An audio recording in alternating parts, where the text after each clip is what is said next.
Hey, welcome back. I am once again here with my 1972 Allis Chalmers M65 road grader. And the last video on this, a lot of people watched it. And a lot of people had a problem with how hard this thing was starting. So let me tell you a little more. If you haven't already seen the series on this machine, I would recommend you go back and look at the history of it and what all has been done to it so far. But I bought this at an auction, a consignment auction, and it was in the in-op area. It did not run.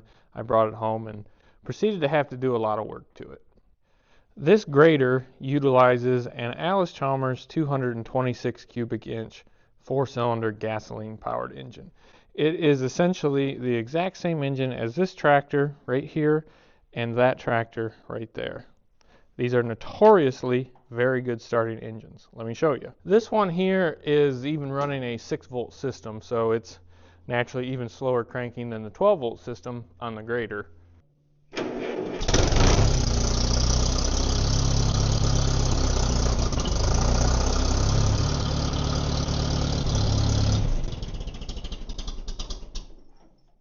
That's a pretty standard startup for one of these. They barely crank and they'll usually fire right up. This one, however, has not exactly been good starting. You've seen it start in the cold weather, which caused some more excessive cranking and slower cranking than it normally would see in lighter weather. This has 80-90 gear weight oil in the transmission and the rear end. So anything that's spinning in there is really laboring that starter to start with. Now, with that being said, it does concern me how bad this one starts. It doesn't just do this in the cold weather. When I first got it going in the summer, it floods super easy when it's warm out. And when the engine's hot, it'll generally pop right off. But if it's a cold start, in the summertime, the engine wants to flood, and in the wintertime, it just doesn't really want to crank at all. So to me, that really kind of rules out the fuel system because it acts differently depending on the weather. But let's take a look and make sure this choke is closing anyways, because, well, I'll show you. The fuel system on these is pretty simple. So this is your fuel tank right here. You have a sediment bowl. It is gravity feed directly from that sediment bowl down into your carburetor right here. I don't know if this would have been the factory carburetor on this grader. I think this is a replacement, but it's an aluminum bowl Zenith carburetor. They usually work okay.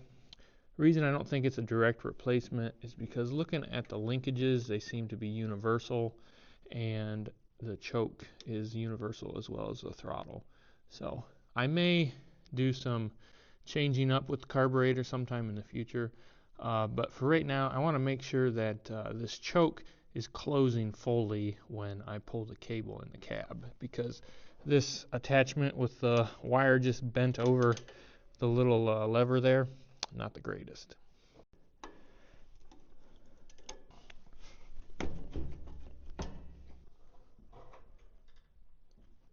Well, it does look like our choke is closing like 95% of the way. There is a touch left that you could close it a little tighter, but I don't think this is our issue. We'll leave this detached until we get done troubleshooting. I'm certain this engine has good compression. I've had the cylinder head off. I lapped all the valves. It got a new head gasket, and everything inside looked really good. I don't remember if I did a compression check on it or not, but it has plenty of compression to be starting well. I think our problem lies in the ignition. When I had this engine apart and I was working on it, I was sure to check the timing, the running timing advanced, and everything. It was a touch off, but I adjusted it, and this engine is set exactly where factory specs should be. I did have the distributor apart. I gapped the points correctly. I didn't replace a condenser or anything. We may dig into this yet, but I think our problem lies right here. And the reason I suspect this a little bit is you can see somebody has replaced the coil on this thing. And I'm wondering if this coil is internally or externally resisted, because I don't see an external resistor anywhere. And the way this thing seems to be acting to me is that it's got weak spark upon cranking, and then once it starts, it seems to take off a little better. So I'm thinking that we're getting low voltage into this coil during cranking, and then if that's the case, we couldn't remedy it a couple different ways. But let's check that voltage while we're cranking. So hopefully you can see that there. We've got a voltage tester, and I've got my leads hooked up here. I'm just going to ground one of these. And let's check battery voltage. So we're getting 12.68 from the battery. That's going directly to the starter solenoid down below here. Hook up to our coil here. All right, I'm going to turn the ignition switch on. Now we've got the same exact voltage that we had at our starter. So let's crank it over a little bit and see what that voltage does.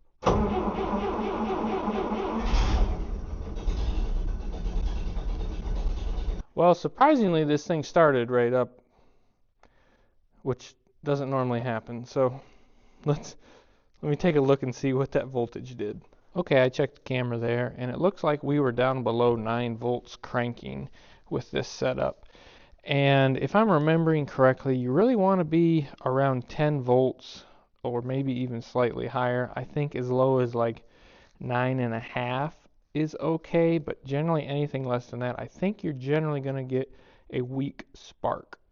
So let me put a jumper on this thing right from like the battery lead or even the starter. We'll see what I can hook to directly to that coil and see if that changes what we've got going here, or if the whole system is getting drugged down like that. I'm just going to bring this right down to the battery cable. Give it another crank and see what our voltage turns out to be.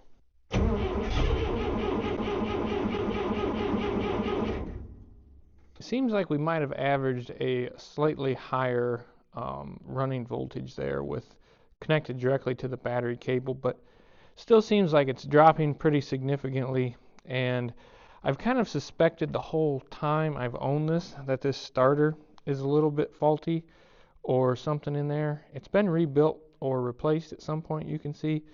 But when I first got this thing, it had a big battery in it, and it wasn't the greatest, but it would run it down really quickly.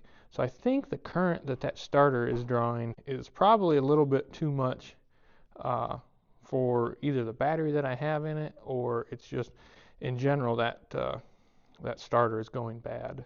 I have personally only started this machine probably a couple dozen times at most, and it normally doesn't start that hard.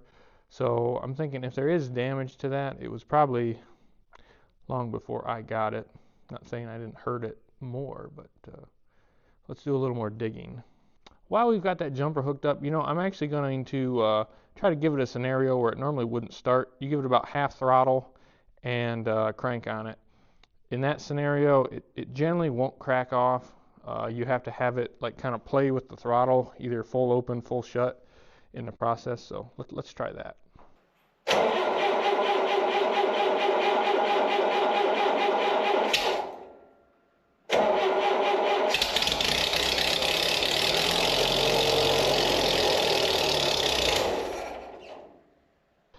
That actually might be what's going on here, because historically, in that scenario, that half throttle with the choke on, this thing would never start.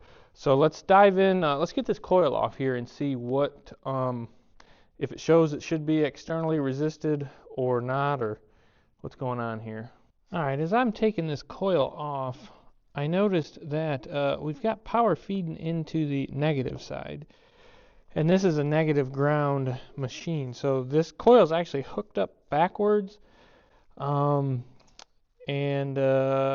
me do some tests on the primary and secondary windings, see what we're reading there. From what I can find, the primary windings on this coil should measure from about 1.5 to 2 ohms. So let's see what this one is.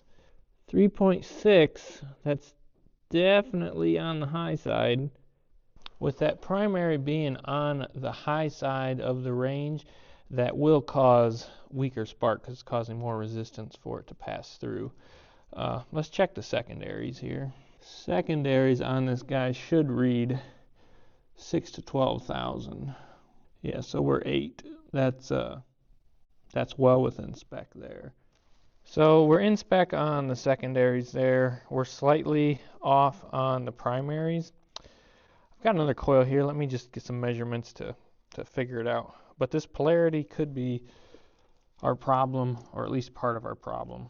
I'm also noticing that when I went to loosen this up, this nut is stripped out. So that's not helping anything either.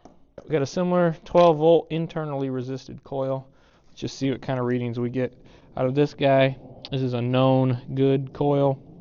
3.5, so that's very similar. There we go, we're 7 point. They really chewed up that coil post there, so let me go fix that first. These might have been metric threads, but they're now going to be 1032. Found some better fitting nuts and some washers, so this should tighten up better now. Terminals cleaned up here, make sure we're getting good contact. Close this guy up a touch. Reinstall our coil. Power in wire back up. And our power to coil. Trying to be gentle, not to strip this out. Hook our coil wire back up here. All right, let's crank this thing up. See if it'll start any easier now.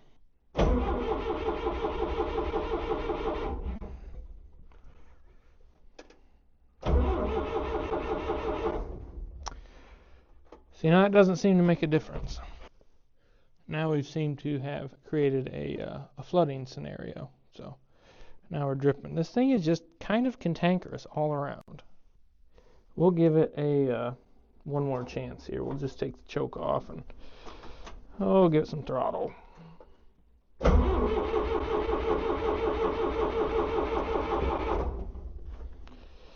Clear her out.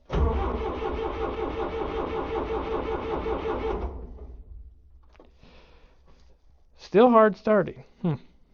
So just as a quick test, without waiting too long for any of that fuel to subside, I've just swapped in this other known good coil in the same circuit. I just used a jumper for the power in from the power in off the other coil. And let's see if that makes a difference.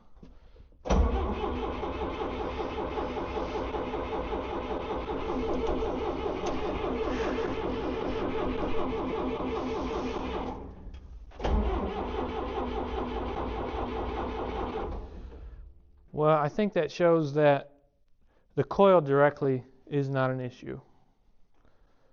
So let me swap that all back. I hooked up this jumper wire again and just going to give it one last shot there to see if that's our problem at all with that coil. Feeding it 12 volts directly off the battery cable and not through a circuit.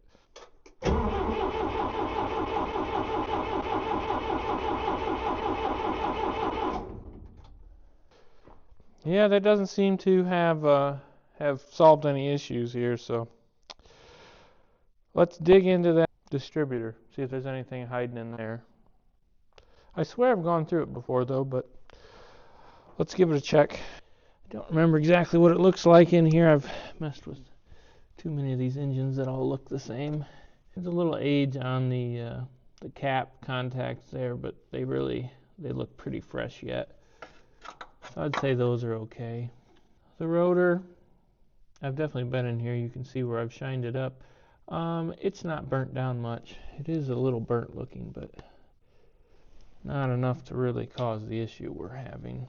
Well, looking in here, appears that we've got a decent looking set of points yet. And see if I can roll the engine over. I'm thinking if anything, this condenser is giving us some trouble. So I think I've got a good fresh one laying around somewhere. So let's just swap that condenser out and see if it makes a difference. Also, do you notice this surface rust right in here? This could benefit from a shot of WD-40, I bet. See about swapping this condenser out. I don't have a lot of faith in thinking this is going to make a difference, just because usually there's issue. I don't know. I've never seen them cause just hard starting, but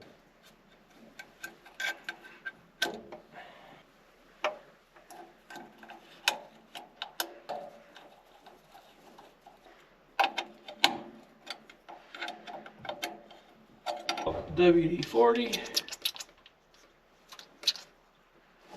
Crazy. Just a little in there to drive the moisture away.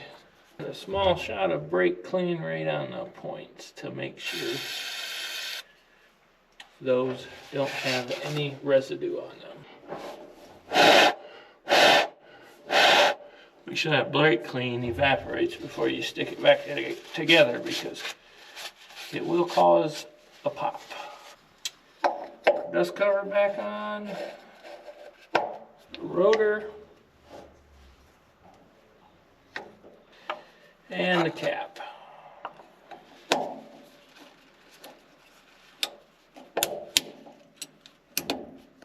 Okay, this is try number, I don't know even what now, but our ignition system seems to be good. So if it's in the ignition system, we should see it fire right up here.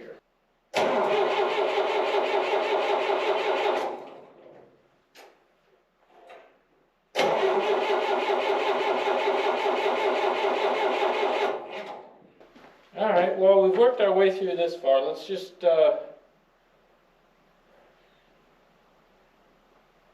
don't know that I've double checked on our actual spark. Let's look at our spark. Alright, let's check out the spark here.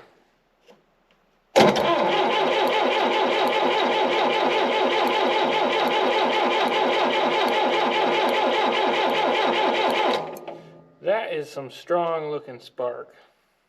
Let's move on to the spark plugs in this thing, because I remember them being new when I put the head on, but maybe I used the old ones. Maybe the plugs are just fouled. Oh, let's check them. Pulling out the first spark plug here, it really doesn't look bad. I mean, it's not great, but it doesn't look too bad. Well, I've got the rest of the plugs out here, and number 3, a little more gas fouled. Number 2 is a little more fouled. Number 1 doesn't look too bad. Yeah. Let's check the compression on this thing while we're got the plugs out.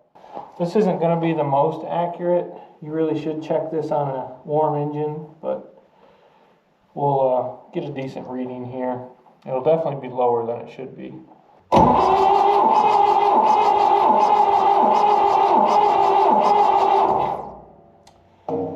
We got about 138 on number 1. Looks like 130 on 2. Looks like 130 on 3. Now, if you notice, I think this engine cranks slower than it should, especially with no plugs in it. I've suspected the starter being slightly worn since I've got it. But even with all this cranking, it hasn't really made any heat to speak of, so yeah, I don't know. Try number 4. And yeah, just shy of 130 on number 4. So compression is definitely not our issue. Well, let's see what happens now. This tested, we've got a good coil. Condenser's new. We've got good spark outside of the engine. We know we've got good compression inside the engine. We now have a new set of properly gapped spark plugs, although they are champions. That's not ideal. I like running auto lights in these engines. Everybody's always said they've been the best and they've had trouble with Champions, and I guess I believe them. But anyhow, let's crank it over one more time, see if it makes any difference, and if it fires right off, I'm immediately going to shut it off and try to fire it back up again, because I want that cold start action is what we're really going for here.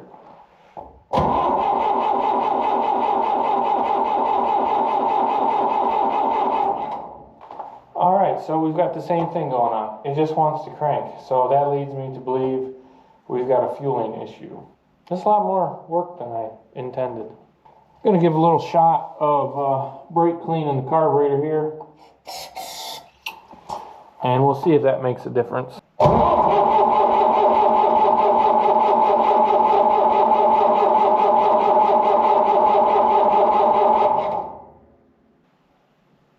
It's not the carburetor either.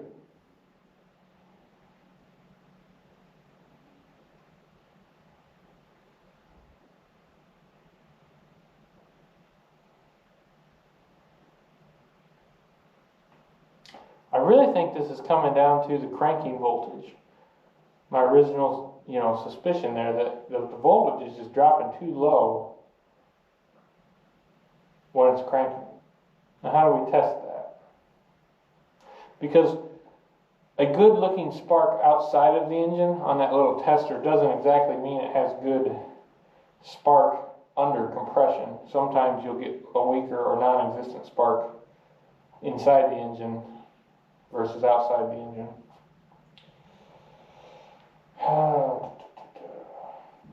Well, I guess let me just get an external 12-volt battery and we'll see if that makes a difference.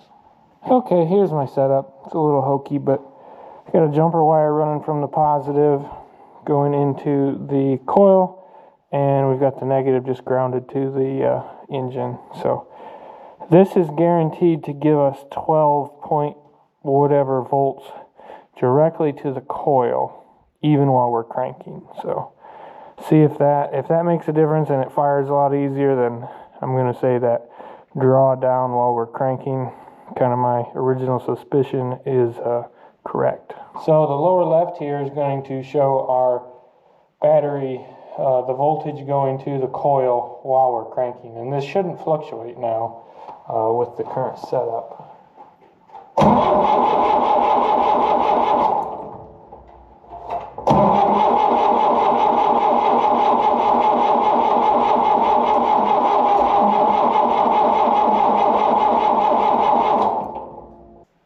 Well, of course, didn't turn the camera on when I was cranking there, but I did get it to fire up, and it is still doing exactly what it did before.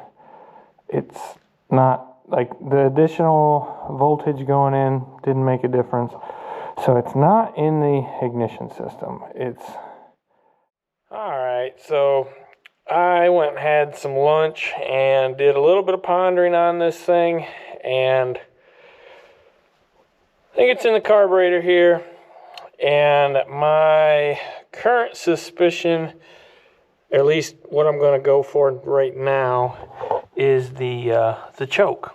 This carburetor's been a little funky the whole time. If I remember correctly, I did pop it apart, and it looks spotless inside. So I don't think there's anything majorly wrong with it. But when I was cranking it over earlier, and this has kind of been my experience the entire time I've owned this thing. So this is all the way idle, and then all the way down is full idle, throttled up. It doesn't like to start unless it's all the way down to idle. And you couldn't really hear it before, but since I had that intake hose off, you could hear the amount of vacuum that it was pulling when you let it down at idle. You could hear the sucking sound. And that is kind of leading me to believe now that because this, choke is not correct at all, it's just not closing it all the way tightly. So my solution to that is I dug through my carburetor stash, and this little piece here is what should be in that hole right there. and that will allow this cable to have enough throw to pull it completely shut. So let's swap this out, guarantee that that carburetor's choke is completely shutting when I pull the cable, and see if that's what we're dealing with. Because the thing just runs good once it's running, and I really thought it was a weak spark issue, and we've now proven all of that to be not the issue. So we're in this carburetor, and before I pull it back off and tear it apart and clean it for no reason, I want to do, we'll put this on and make sure we're getting that choke shut. I do gotta get this straightened out though. Get a pair of like smooth grip pliers to pull any of the kinks out of this. Block slid on here. Take the clip off without losing it.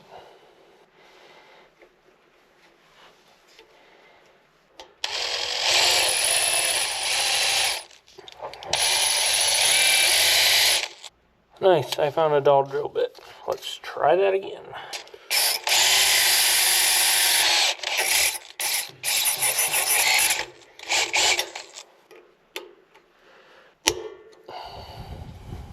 So there you are at the farthest point.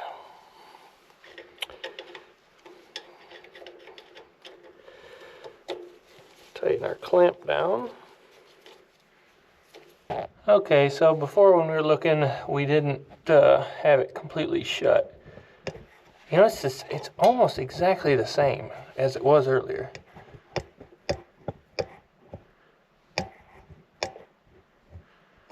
I don't think that was the issue. Not sure if we really need, since I've got this new bracket on here, I don't think we really need the spring on it. Pop that off for now, because that's doing the opposite. That's holding it open slightly. And now without that spring on there, it seems like I can pull it all the way shut. It's not hanging open slightly anymore. That might have made a difference. It would be silly if that's what fixes our issue, but we'll see.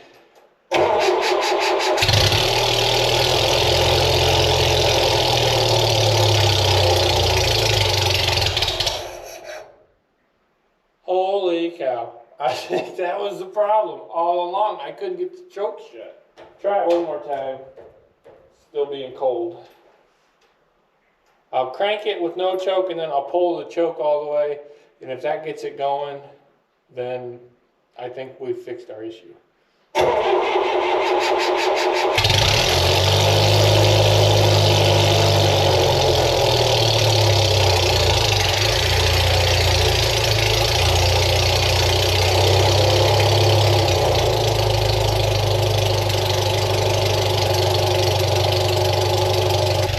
I am 100% certain that was the issue. That little spring that was on the bottom here, and the way this choke was hooked up wouldn't allow it to fully close. And that's what was keeping this thing from firing up well when it was cold. That's just, it's silly. That's all there is really to it. But I guess we know we got a good coil now. We know we got a good condenser. Points are set and clean. Got new spark plugs. What are you gonna do? All right, well, let's let this thing warm up and we'll go move a little snow with it and redeem ourselves a little bit, I guess.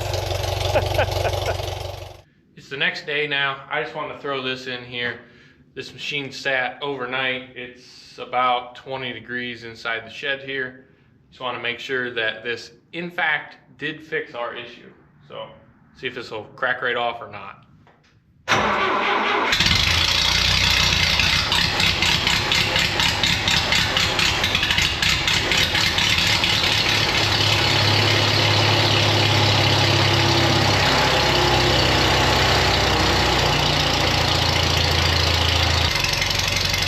Well, that did it. Glad that it's all fixed now. couple people asked before, there is no heat in this thing. It's got this little fan to keep the window from fogging up. If you were to run it in the winter a lot, you would maybe want heat, but just keeping the wind off of you does pretty good.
Wow, this thing is actually running better and acting better than it ever has. While I was messing with that choke linkage, there was that long spring that was up in here. I actually removed that and I moved the throttle linkage here to the closest hole on that kind of universal throttle there. That's generally how the tractors are set up with that, you know, you're only like this far off the center line of that throttle shaft. And it sure gives me a lot more control than I ever had before. Before, this thing would just want to, like, if you'd give it just a little throttle, like right there, it would go full throttle. Like, not entirely, but you didn't have like incremental like this. Now, hopefully you can hear it.